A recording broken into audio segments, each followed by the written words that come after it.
प्यारे बच्चों, मेरी कक्षा में एक बार फिर स्वागत है आप सभी का। और जैसा कि लास्ट वीडियो में हमने कक्षा 10 अंग्रेजी का मॉडल पेपर हल करना शुरू किया था, इस वीडियो में उन्हीं बातों को हम आगे बढ़ाएंगे। जहाँ तक हमने पेपर हल किया था उससे आगे सॉल्व करेंगे। और एक चीज़ ये कि आपने यदि मेरा अभी तक चैनल सब्सक्राइब नहीं किया है तो प्लीज़ सब्सक्राइब ज़रूर कर लें चैनल को, और वीडियो पसंद आए तो लाइक भी करें और शेयर करें अपने साथियों को। तो शुरू करते हैं आगे वाला पार्ट। तो आइए शुरू करते हैं। तो आज हम देखेंगे इसमें क्वेश्चन नंबर 1 का B section, change the following sentences into passive voice and write the answer in your answer book. यानी नीचे आपको कुछ पैसिव वॉइस बनाने हैं और आंसर आपको अपनी आंसर शीट में लिखने हैं।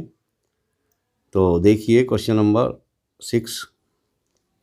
6 देखेंगे हम। हरी हैज़ रिटन ए पोएम, यानी हरी एक जो है पोएम लिख चुका है। तो प्यारे बच्चों, जब भी हम एक्टिव से पैसिव में सेंटेंस को लेके जाते हैं तो कुछ चीज़ों पे ध्यान रखते हैं।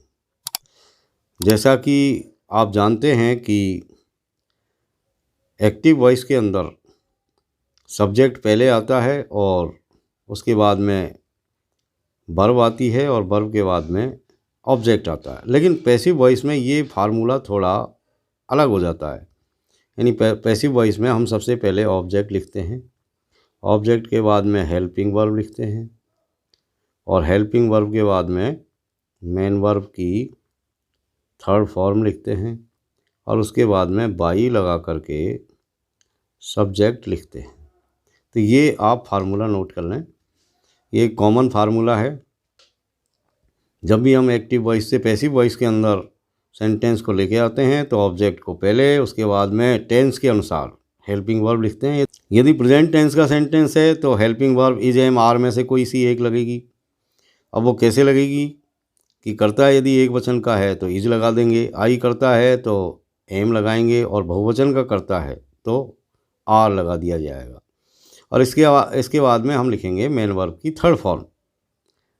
और इस चीज़ को तो आप हमेशा नोट कर लें कि पैसिव वॉइस में हमेशा हमेशा हमेशा मेन वर्ब की थर्ड फॉर्म ही आती है।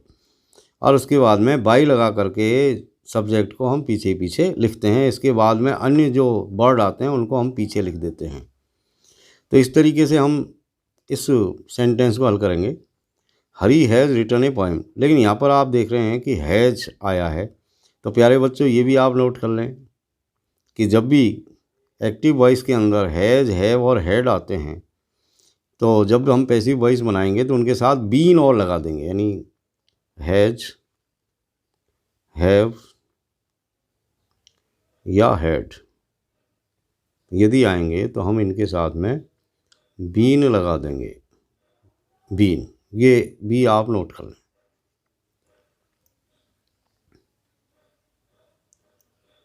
तो हरी हैज़ रिटन ए पोएम, तो यहाँ पर आप देख रहे हैं कि ये पोएम यहाँ पर ऑब्जेक्ट है तो ये पहले आना चाहिए। तो ये पोएम जो कि पहले लिख दिया गया है यहाँ पर, और उसके बाद में हैज़ अपने आप में यहाँ पर हेल्पिंग वर्ब है तो हैज़ के साथ में हमने ये बीन जोड़ दिया, और जो वर्ब आई है रिटर्न थर्ड फॉर्म में ही है तो उसको हमने ऐसे कैसे लिख दिया, और बाई लगा करके ये जो हरी यहाँ पर सब्जेक्ट था उसको हम पीछे को लिया है बाई हरी। तो आप देखिए ये जो ऑप्शन आपके हैं ए बी सी और डी, इनमें से कौन सा सही होना चाहिए। तो ये सी वाला बिल्कुल सही है और बाकी के ये सब रॉन्ग है। तो इस तरीके से आपका उत्तर हो गया हैज़ बीन रिटन, यानी a poem has been written by Hari, यानी एक पोएम जो है हरी के द्वारा लिखी गई है। तो अब आप देखिए next question 7th। The students are playing football. अब यहाँ पर आप देख रहे हैं कि मेन वर्ब में आईएनजी आ रही है। The students are playing football, यानी बच्चे फुटबॉल खेल रहे हैं, यानी प्रेजेंट कंटिन्यूस टेंस का सेंटेंस है ये। तो एक चीज़ ये भी नोट करें बच्चों कि जब भी एक्टिव वॉइस के अंदर मेन वर्ब में आईएनजी आ रही हो तो इस तरह आपका फार्मूला होगा। यानी पहले ऑब्जेक्ट आप लिखें और ऑब्जेक्ट के बाद में हेल्पिंग वर्ब, और हेल्पिंग वर्ब के बाद में यानी ये जो आईएनजी आता है इसको हटा करके हम बीइंग लिख देंगे, बीइंग इसकी जगह पर, और फिर बीइंग के बाद में मेन वर्ब की थर्ड फॉर्म लिखेंगे और फिर वही बाई लगा करके सब्जेक्ट हम लिख देंगे। यानी पहले ऑब्जेक्ट और उसके बाद में हेल्पिंग वर्ब और बीइंग। ये क्योंकि ये बीइंग इसलिए आया है क्योंकि जो मेन वर्ब में आईएनजी है उसमें आईएनजी को कहाँ लेके जाएं तो बी के साथ इसको जोड़ दिया जाता है और उसके बाद में हम मेन वर्ब की थर्ड फॉर्म लिखते हैं, फिर बाई लगा करके सब्जेक्ट लिख देते हैं। तो इसी तरीके से हम इसको हल करेंगे। The students are playing football, तो यहाँ पर ऑब्जेक्ट कौन है? फुटबॉल, तो फुटबॉल पहले आ जाएगा, फुटबॉल। अब इसमें हम हेल्पिंग वर्ब लिखेंगे जो पहले से ही इसमें आर लिखी हुई है, द स्टूडेंट्स आर, इसका मतलब प्रेजेंट कंटिन्यूस का सेंटेंस है ये। अब चूंकि आर तो स्टूडेंट्स के लिए आई थी, यानी स्टूडेंट्स यहाँ पर बहुवचन है इसलिए आर हेल्पिंग वर्ब का यूज हुआ है, लेकिन अब फुटबॉल के लिए आर नहीं लिख सकते क्योंकि फुटबॉल सिंगुलर नंबर है, तो हम इज लिख देंगे इसकी जगह पर, फुटबॉल इज। और फिर प्लेइंग में जो आईएनजी लगा हुआ है उसको हटाने के लिए हमने बीइंग लिख दिया और उसके बाद में प्ले की थर्ड फॉर्म प्लेड और फिर बाई द स्टूडेंट्स, जो सब्जेक्ट था उसको हम यहाँ ऑब्जेक्ट की जगह पर लिया है।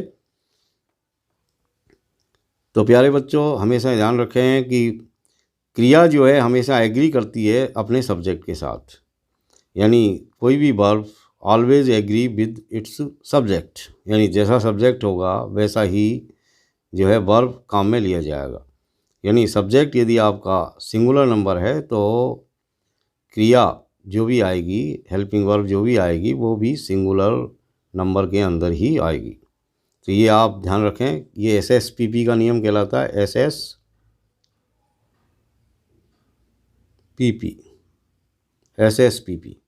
SSPP का मतलब SS और PP। SS का मतलब हुआ कि यदि आपका सब्जेक्ट सिंगुलर है तो वर्ब भी सिंगुलर होगी, यदि आपका सब्जेक्ट प्लूरल है तो वर्ब भी प्लूरल ही होगी। यानी SS यानी singular subject singular verb, plural subject plural verb, ये भी आप ध्यान से समझ लें।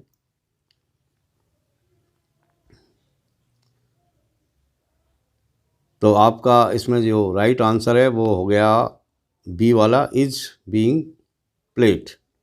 तो आप इसमें बी भरेंगे और आंसर शीट में बी लिख करके ये आंसर आप लिख देंगे, इज बीइंग प्लेड। अब देखिए next one, he killed a snake. तो यहाँ पर आप देख रहे हैं कि ही सब्जेक्ट है, किल्ड यहाँ पर वर्ब है और ए स्नेक यहाँ पर ऑब्जेक्ट है। नियम वही है, जब हम पैसिव बनाएंगे तो पहले ऑब्जेक्ट, उसके बाद में टेंस के अनुसार हेल्पिंग वर्ब और फिर मेन वर्ब की थर्ड फॉर्म और बाई लगा करके सब्जेक्ट को पीछे पीछे ऑब्जेक्ट की जगह पर लिखेंगे। तो ए स्नेक इतना लिखा हुआ है। अब ये देखिए आप इसमें क्वेश्चन में किल्ड, ये पास्ट टेंस में है तो पास्ट टेंस की हेल्पिंग वर्ब आज लगा दी गई है और जो वर्ब है किल्ड उसकी थर्ड फॉर्म किल्ड हमने यहाँ पर लिख दी और बाई लगा करके ही का हिम हो गया, ये नोट करिए आप, ही का हिम हो गया। यानी ही को हम ऐसे कैसे नहीं लिखेंगे, उसकी जगह पे हमने लिखा हिम। तो प्यारे बच्चों प्रोनाउन जो होते हैं, अब ये जो प्रोनाउन है I, we, he, she, they, it और यू, यानी आई फर्स्ट पर्सन का प्रोनाउन है, यू सेकंड पर्सन का, यानी ये जो प्रोनाउन होते हैं ये भी अपने स्थान से जब दूसरे स्थान पर जाते हैं तो बदल जाते हैं। अब ये जो प्रोनाउन होते हैं उनको हम पर्सन्स में बांट देते हैं, जैसे first person, second person, third person. तो आई और वी फर्स्ट पर्सन के प्रोनाउन है, यू सेकंड पर्सन का प्रोनाउन है और ही, सी, दे और इट ये थर्ड पर्सन के प्रोनाउन माने जाते हैं। तो डियर स्टूडेंट्स इनको हम कैसे बदलेंगे तो ये भी आप देख लें। जैसे आपका आई है तो ये जब सब्जेक्ट की जगह से ऑब्जेक्ट में जाएगा तो ये मी हो जाएगा। यदि बी आपका सब्जेक्ट है तो वो जब ऑब्जेक्ट बनेगा तो अस हो जाएगा। यदि ही आपका सब्जेक्ट है तो जब ये ऑब्जेक्ट बनेगा तो हिम हो जाएगा। इसी तरीके से सी है आपका सब्जेक्ट और ऑब्जेक्ट बनेगा तो ये हर हो जाएगा। इसी तरीके से यदि आपका सब्जेक्ट दे है तो ये जब ऑब्जेक्ट बनेगा तो देम हो जाएगा।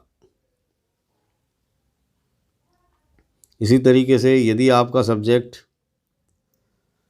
इट है तो ये इट ही रहेगा, और यदि आपका सब्जेक्ट यू है तो ये यू ही रहता है। तो ये भी आप नोट कर लें, प्रोनाउन किस तरह से बदलेंगे। यानी आई मी में बदल जाता है और बी अस में, ही हिम में बदल जाता है और सी हर के अंदर बदल जाता है, और दे देम में, और इट ही रहता है, और यू रहता है। अब देखिए नेक्स्ट वन। तो इस तरीके से ये क्वेश्चन नंबर 8 था, इसका सही आंसर हुआ वाज किल्ड, यानी a snake was killed by him.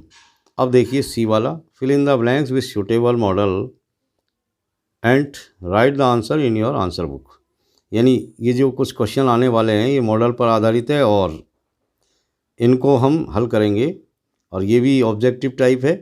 नीचे आपके ऑप्शंस दे रखे हैं ABCD, इनमें से सही वाला आपको छांट करके लिखना है और सही मॉडल का हम इस्तेमाल करेंगे। तो ये आपका रहा पहला 9th वाला question, there are clouds in the sky, और इट और ये खाली स्थान है, रेन टुडे, और प्रोबेबिलिटी यहाँ पर शो करनी है।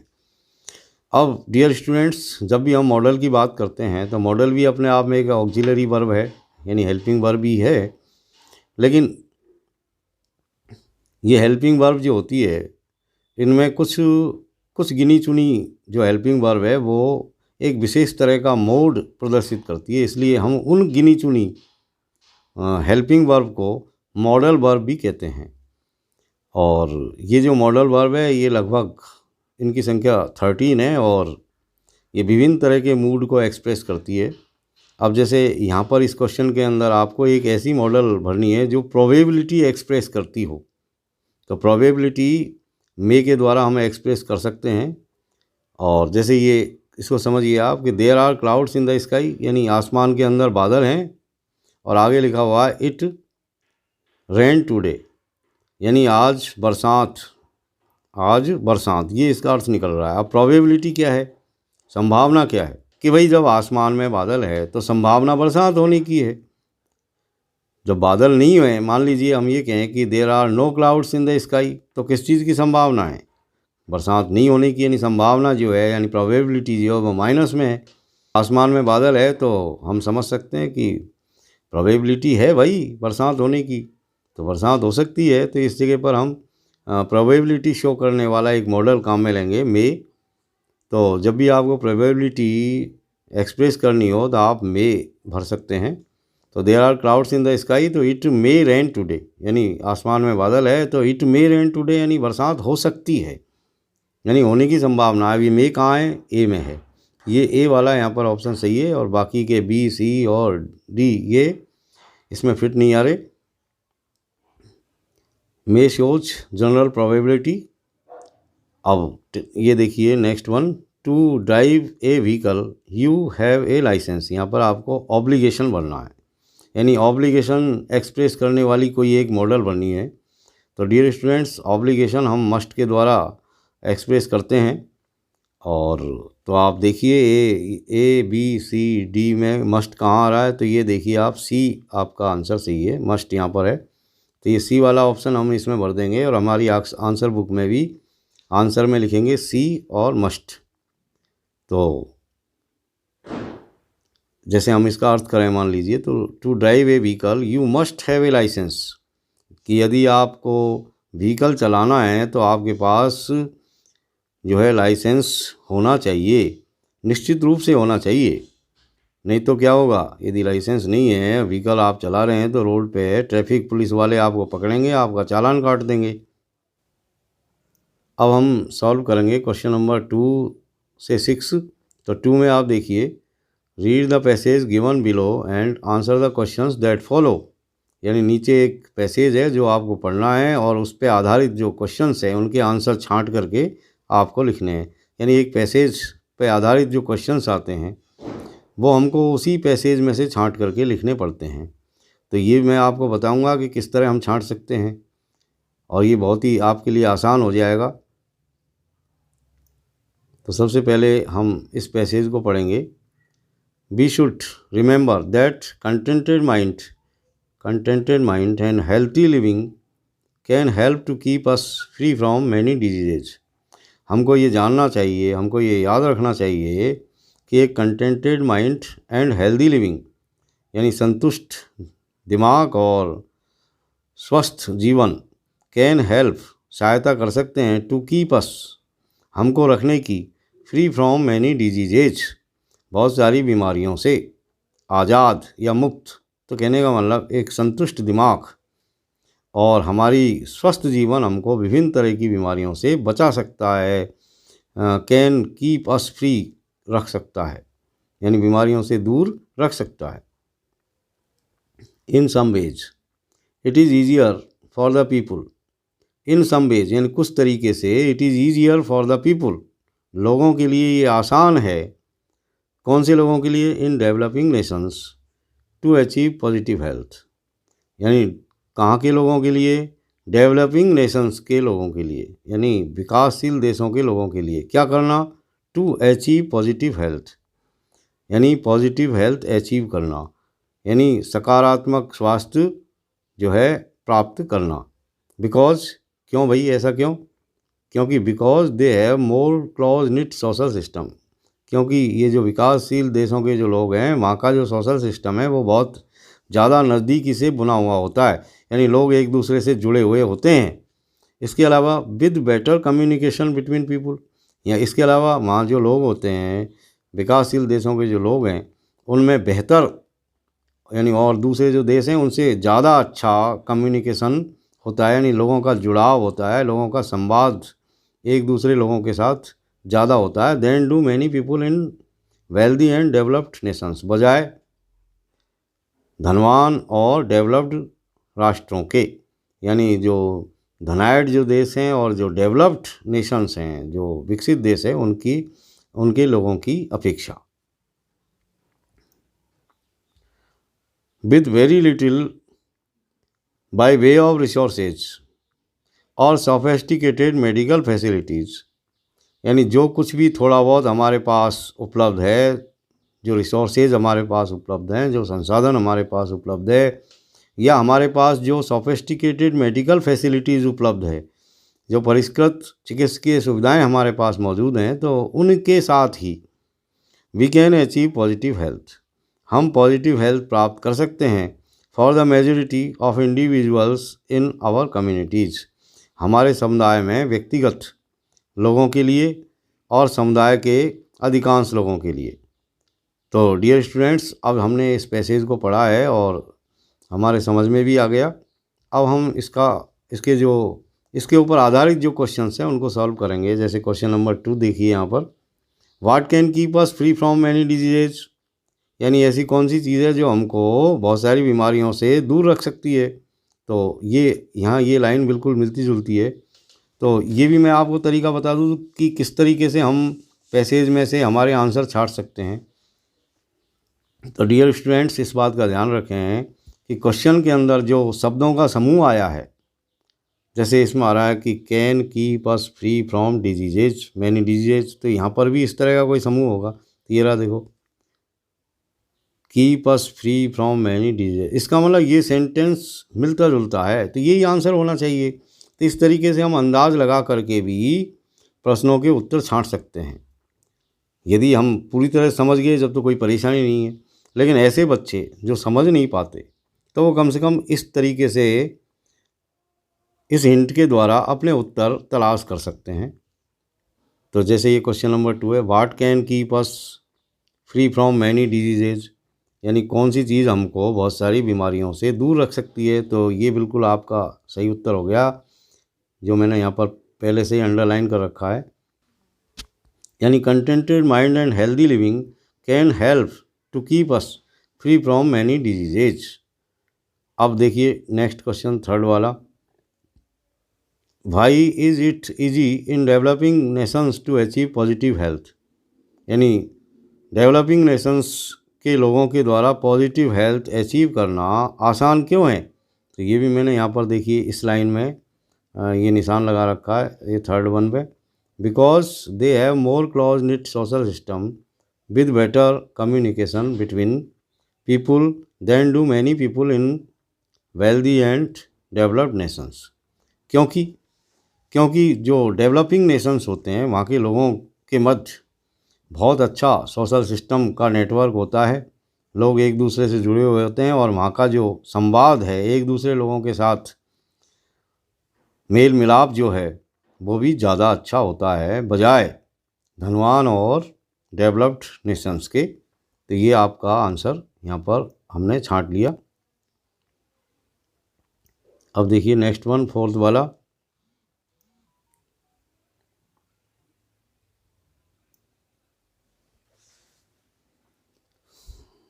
अब देखेंगे हम next question, which two types of countries are being compared. इस पैराग्राफ में ऐसी कौन से दो तरह के देश हैं जिनको कंपेयर किया गया है, जिनकी तुलना की गई है। तो अभी ये बिल्कुल स्पष्ट है, हालांकि इस तरह की कोई लाइन नहीं है, हमको अंदाज़ लगाना है कि ऐसे कौन से दो देश हैं जिनकी आपस में तुलना की गई है। तो यहाँ पर दो तरह के देशों की बात आई है, एक तो डेवलपिंग कंट्रीज और एक आई है डेवलप्ड नेशंस,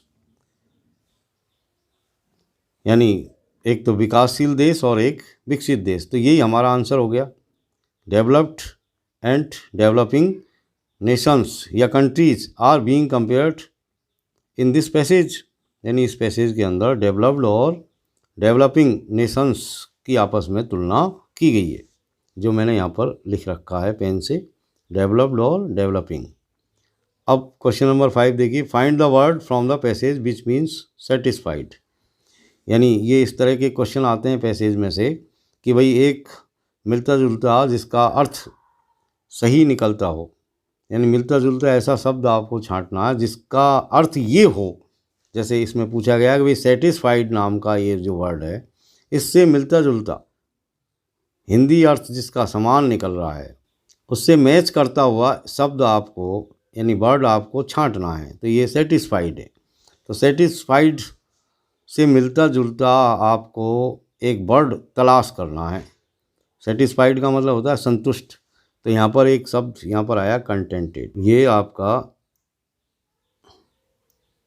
कंटेंटेड शब्द यहाँ पर आया कंटेंटेड। कंटेंटेड का मतलब भी संतुष्ट होता है। एक चीज़ ये भी कि यदि पास्ट टेंस के अंदर कोई शब्द है तो उसका आंसर भी पास्ट टेंस में मिलेगा, यदि प्रेजेंट टेंस का वर्ड है तो प्रेजेंट टेंस में ही आप देखो उसको। तो ये भी एक हिंट आप देख सकते हैं। जैसे सेटिस्फाइड ये क्रिया की सेकंड फॉर्म है यहाँ पर, और ये कंटेंटेड भी क्रिया की सेकंड फॉर्म है। तो यदि कोई वर्ड है जो यदि फर्स्ट फॉर्म में आ रहा है तो फर्स्ट फॉर्म में ही आंसर मिलेगा, सेकंड फॉर्म में है तो सेकंड फॉर्म में ही आंसर मिलेगा। ये बिल्कुल आप ध्यान रखें।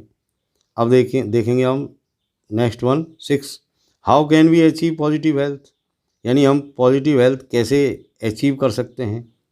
तो कैसे कर सकते हैं, तो ये मैंने यहाँ पर ये निशान लगा रखा 6, with very little by way of resources or sophisticated medical facilities we can achieve positive health for the majority of individuals in our communities। ये इसका आंसर है। अब आगे हम देखेंगे 7 से 8, चेंज इनटू एक्टिव पैसिव।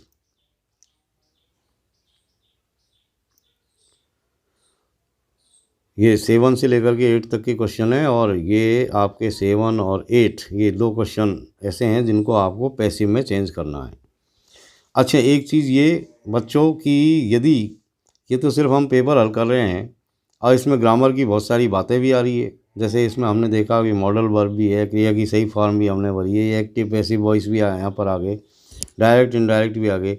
अब मान लीजिए ये आप पे पूरी तरह से इनके नियम नहीं आते तो आप मेरे चैनल को विजिट कीजिए और यूट्यूब पर जाइए और वहाँ टाइप कीजिए study time by Rajesh Sharma. तो वहाँ आपको ग्रामर से संबंधित सारे के सारे टॉपिक प्लेलिस्ट के रूप में मिलेंगे। तो वहाँ जा कर के आप उनको आराम से पढ़ सकते हो और पूरी जानकारी प्राप्त कर सकते हो। तो आप ये देखिए 7 वाला, the tiger killed a deer in the park. तो जैसा कि मैंने अभी पहले ऊपर भी आपको बताया था कि जब हम एक्टिव से पैसिव में किसी सेंटेंस को लाते हैं तो थोड़े से बदलाव करते हैं, यानी ऑब्जेक्ट को सब्जेक्ट बना देते हैं और सब्जेक्ट को बाई लगा करके ऑब्जेक्ट की जगह पे लिखते हैं। टेंस के अनुसार हेल्पिंग वर्ब लगाते हैं और मेन वर्ब की हमेशा हमेशा हमेशा हमेशा थर्ड फॉर्म लिखते हैं। इसके अलावा यदि एक्टिव वॉइस के वाक्यों में यदि हैज़, हैव, हैड आ रहे हैं तो उनके साथ बीन लगा देते हैं। यदि एक्टिव वॉइस के अंदर कोई मॉडल आ रही है तो पैसिव वॉइस बनाते वक्त उनके साथ बी और लगा देते हैं। यदि क्रिया में आईएनजी आ रही है एक्टिव वॉइस में तो उस आईएनजी को हटाने के लिए हम बीइंग लगाते हैं, बीइंग, और फिर मेन वर्ब की थर्ड फॉर्म लिखते हैं। तो ये देखिए आप, the tiger killed a deer in the park, तो यहाँ पर ऑब्जेक्ट है ए डियर, तो ए डियर से पहले ये शुरू होगा ए डियर और फिर हेल्पिंग वर्ब लिखेंगे। हेल्पिंग वर्ब क्या है, हेल्पिंग वर्ब कैसे लगती है, हम सेंटेंस में ये देखेंगे वो कौन से टेंस का है। तो यहाँ पर कौन से टेंस का है ये सेंटेंस, तो ये क्रिया की सेकंड फॉर्म आ रही है किल्ड, इसका मतलब ये पास्ट टेंस का, तो पास्ट टेंस की हेल्पिंग वर्ब लग जाएगी बाज वर्ब में से कोई एक। यदि कर्ता एक वचन का है तो बाज और कर्ता बहुवचन का है तो वर लगेगी।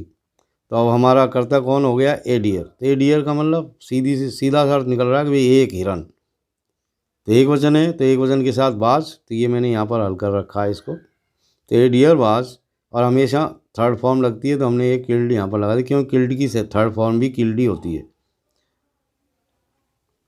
यानी जो रेगुलर वर्ब होती है वो उनकी थर्ड और सेकंड फॉर्म एक जैसी होती है, ईडी लगा करके हम उनको बना देते हैं। तो ए डियर वाज किल्ड और बाई लगा करके हमने ये सब्जेक्ट को पीछे लिया है, सब्जेक्ट को, बाई द टाइगर, तो a deer was killed by the tiger. ये आपका इस तरह हमने सॉल्व कर दिया, बहुत आसान है समझना। तो ये 8 वाला देखिए, you should follow the traffic rules, तो यहाँ पर ये ट्रैफिक रूल्स यहाँ पर ऑब्जेक्ट है, इसी से हम शुरू करेंगे।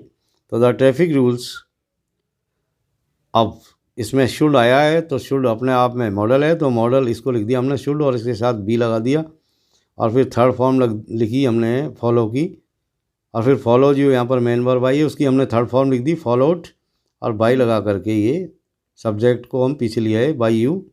अब चाहे तो हम बाई यू नहीं भी लिखें तो भी हमारा काम चलेगा, क्योंकि यहाँ पर यू जो है अनइम्पॉर्टेंट सब्जेक्ट है। तो प्यारे बच्चों, जब भी हम एक्टिव से पैसिव में सेंटेंस को लाते हैं और यदि हमारा सब्जेक्ट अनइम्पॉर्टेंट हो तो उसको पीछे बाई लगा के लिखने की ज़रूरत नहीं है। There is no need to write your subject adding by, यानी पीछे बाई लगा के लिखने की उसकी ज़रूरत नहीं है। तो ये कौन कौन से हैं अनइम्पॉर्टेंट सब्जेक्ट, ये भी आप सीख लें।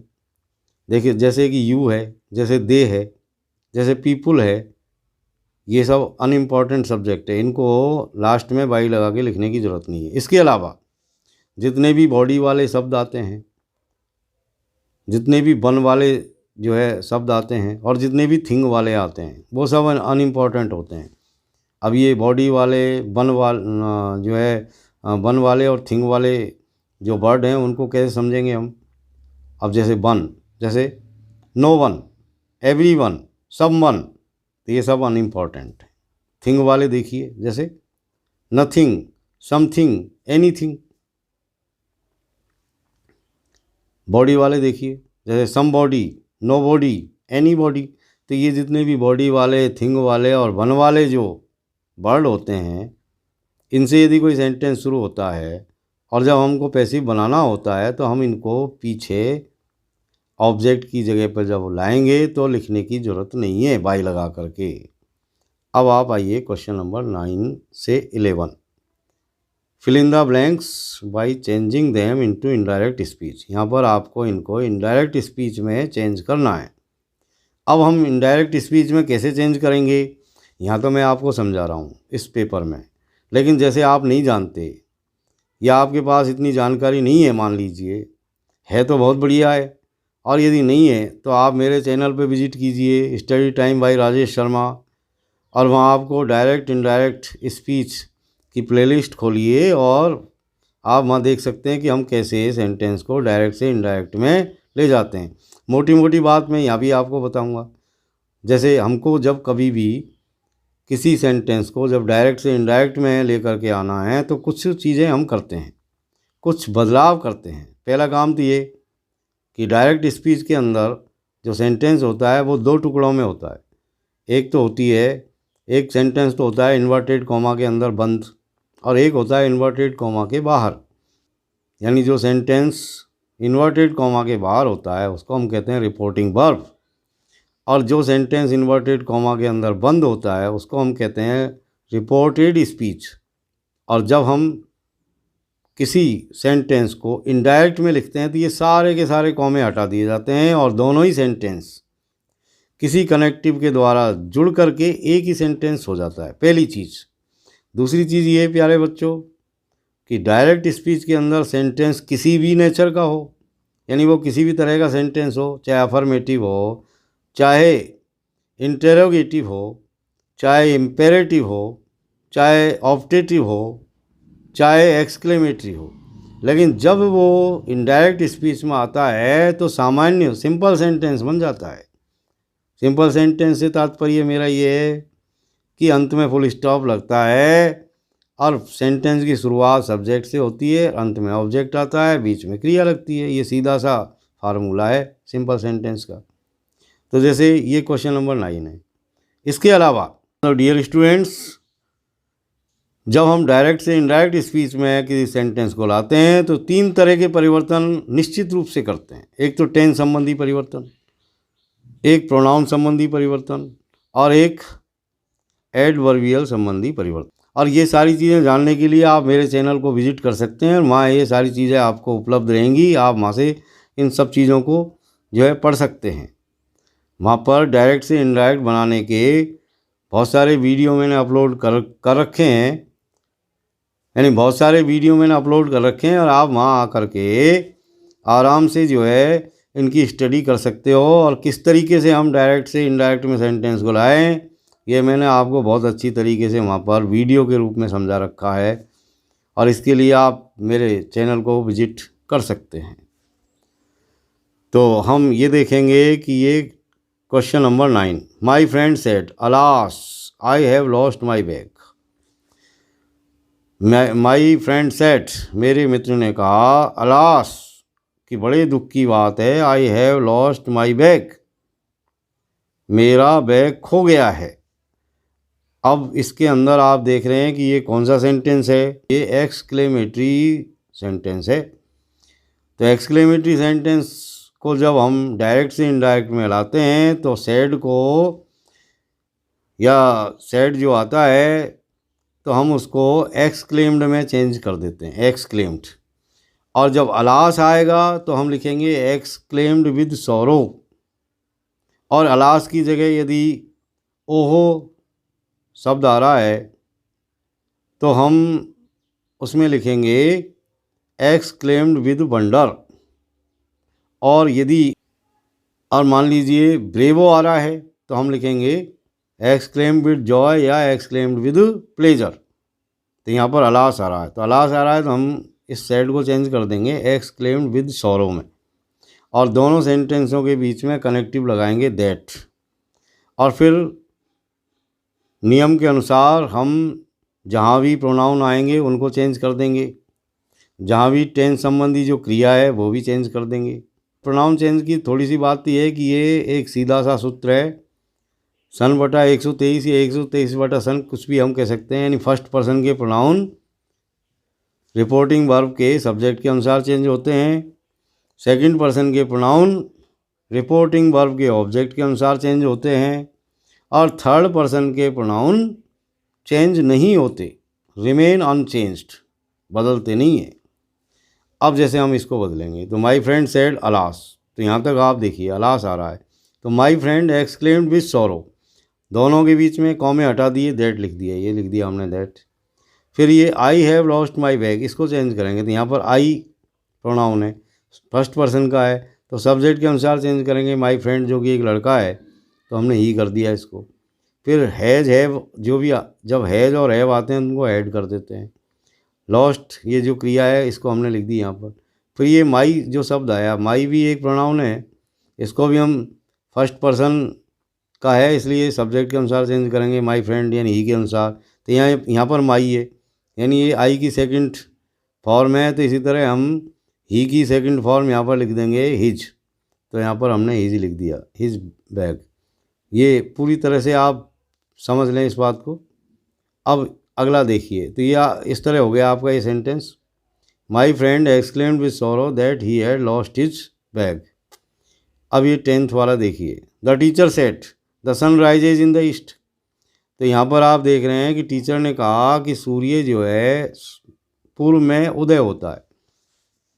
तो प्यारे बच्चों नोट कर लें कि जब भी डायरेक्ट से इनडायरेक्ट में हमको किसी सेंटेंस को बदलना है, और यदि आपका जो रिपोर्टेड स्पीच है वो मान लीजिए कोई यूनिवर्सल ट्रुथ है, यानी सार्वभौमिक सत्य है, या कोई साइंटिफिक फैक्ट है यानी वैज्ञानिक तथ्य है, या किसी बड़े आदमी का कोई कथन है, स्टेटमेंट है, या कोई हिस्टोरिकल फैक्ट है, या कोई कहावत है, कोई मुहावरे हैं, तो हम उसको ऐसे कैसे ही लिख देते हैं, उसमें किसी तरह का टेंस का परिवर्तन नहीं करते। ये बिल्कुल नोट कर लें आपको। तो ऐसे कैसे हम अधिकतर ऐसे जो सेंटेंस होते हैं जिनमें ये कहावत, मुहावरे या यूनिवर्सल ट्रूथ आते हैं, उनमें हम कुछ नहीं करते, सिर्फ सारे कॉमे हटाते हैं, कनेक्टिव दैट लगा देते हैं और ऐसे कैसे इसको लिख देते हैं। The teacher said the sun rises in the east, तो ये हो गया the teacher said that the sun rises in the east, यानी टीचर ने कहा कि सूर्य जो है पूर्व में उदय होता है। मान लीजिए हम इसमें टेंस चेंज कर देते और क्रिया की यहाँ पर पहली फॉर्म आ रही है, इसको हम मान लो सेकंड फॉर्म कर देते, तो ये किस तरह होता, the teacher said that the sun rose in the east. इसका अर्थ क्या निकला कि टीचर ने कहा कि सूर्य पूर्व में उदय हुआ था, इसका मतलब आज नहीं हुआ, तो गलत हो गया ना। तो कहने का मतलब जो सार्वभौमिक सत्य वो बदलते नहीं हैं, इसलिए यहाँ पर टेंस भी नहीं बदला गया है। अब अगला देखिए आप इसमें 11th वाला, the doctor said to the patient take complete rest. अब ये जो सेंटेंस यहाँ पर आया तो हम देख रहे हैं कि doctor said to the patient, यानी डॉक्टर ने पेशेंट से कहा, यानी मरीज से कहा, टेक कंप्लीट रेस्ट, पूरा आराम करो। तो इस सेंटेंस को गौर से हम देखते हैं तो हम ये पाते हैं कि ये जो सेंटेंस है ये इम्पेरेटिव सेंटेंस है। अब आप बता सकते हो कि ये इम्पेरेटिव क्यों है, चलो मैं ही बता देता हूँ आपको। भाई इम्पेरेटिव सेंटेंस की क्या पहचान है, यानी इम्पेरेटिव सेंटेंस को हिंदी में कहते हैं आज्ञा सूचक वाक्य, और ऐसे सेंटेंस जो मुख्य क्रिया से शुरू हों, मेन वर्ब से, यानी ऐसे सेंटेंस जो मेन वर्ब से या डोंट से या प्लीज़ या काइंडली से शुरू होते हैं वो इम्पेरेटिव सेंटेंस कहलाते हैं, मतलब आज्ञा सूचक वाक्य कहलाते हैं। और ऐसे सेंटेंसों का जब हम डायरेक्ट से इनडायरेक्ट में चेंज करते हैं तो उस सेंटेंस में किसी तरह का कोई चेंज नहीं करते और कनेक्टिव टू लगा करके उसको लिख देते हैं, जैसे हम इसको करेंगे। इसके अलावा सेट टू को हम भाव के अनुसार चेंज कर देते हैं, भाव जैसा भाव है उसके अनुसार, यानी आज्ञा दी जा रही है तो ऑर्डर कर देते हैं, यदि कोई परामर्श दिया जा रहा है तो एडवाइस्ड कर देते हैं, यदि कोई रिक्वेस्ट मेकिंग हो रही है तो रिक्वेस्टेड कर देते हैं। तो यहाँ पर क्या हो रहा है, the doctor said to the patient take complete rest, यानी डॉक्टर ने पेशेंट से कहा कि भाई पूरा आराम करो। तो यहाँ पर एक डॉक्टर मरीज़ को क्या कर रहा है, परामर्श दे रहा है, सलाह दे रहा है, सुझाव दे रहा है। तो यहाँ पर हम इसको कर देंगे एडवाइस्ड, यानी सलाह दे रहा, सलाह देना, यानी उसने सलाह दी। तो the doctor advise the patient, और फिर दोनों सेंटेंसों के बीच में ये जो इन्वर्टेड कॉमा है, जो कॉमा है उनको हटा दिया हमने और टू कनेक्टिव लगा दिया, और टू कनेक्टिव लगा करके ये जो पूरा का पूरा सेंटेंस है ऐसे कैसे हमने इसको उतार दिया, टेक कंप्लीट रेस्ट। ये बड़ा आसान है, यानी जब भी इम्पेरेटिव सेंटेंस आए तो उनको बनाना बड़ा आसान है। आपको सिर्फ सेट टू को चेंज करना है भाव के अनुसार, रिक्वेस्टेड में, एडवाइज्ड में, ऑर्डर्ड में, और फिर टू लगा करके जो बचा हुआ सेंटेंस है उसको लिख देना है। और मान लीजिए ये जो इम्पेरेटिव सेंटेंस जो आता है वो मान लीजिए डोंट से शुरू है तो हम नॉट टू कर देंगे, क्या है, हम उसमें नॉट टू कर देंगे। भाई यदि डोंट से शुरू होता है तो नॉट टू कर दो कनेक्टिव, और यदि प्लीज़ या काइंडली से शुरू हो रहा है तो आप सेट टू को चेंज करेंगे किसमें, यू आर रिक्वेस्टेड, किसमें चेंज करेंगे, यू आर रिक्वेस्टेड में, बाकी चीज़ें वही है। तो डियर स्टूडेंट्स, आज की क्लास में हम इतनी बात करेंगे। See you again in next video. Till then keep watching my videos. Thank you very much.